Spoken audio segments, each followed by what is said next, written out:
and I'm gonna be doing a little spoken word. Anybody ever given their all to somebody and they chose somebody else? Alright, you might be able to relate to this. This spoken word is called Colorblind. Whoever made you touched you with such artistry that the melanated strokes and the curves of your essence swayed me to be your muse. And though I wasn't a blank canvas, I stripped myself bare for you. The grace in which you took from me and took from me, then flung it around like child's play caused me to question your methods, but I assumed you had the vision.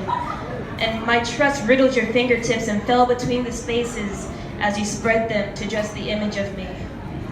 When you grabbed a handful of my yellow, you said you needed to borrow some of my light, but to borrow means that one day you'll give it back, right?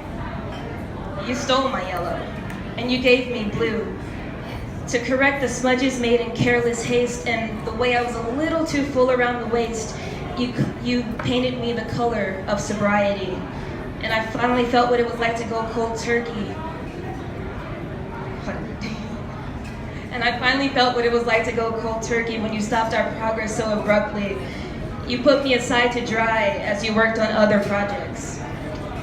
I thought it was abstract when in fact, your masterpiece was a part of your master plan, when in the end, it wasn't me you wanted, but another man.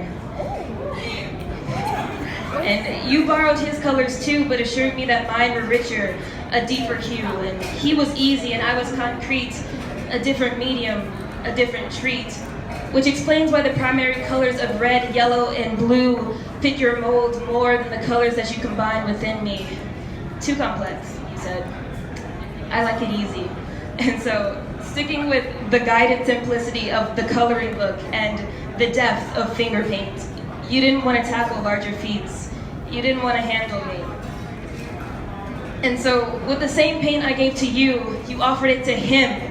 You set his brush into my paint on a whim, and my yellows tainted with darker colors and the reds were not as sharp, but it's hard to retain your vibrancy when you're forced to love from afar. And my blues faded too and my greens weren't the same, because when you think of who you love, you think of his name.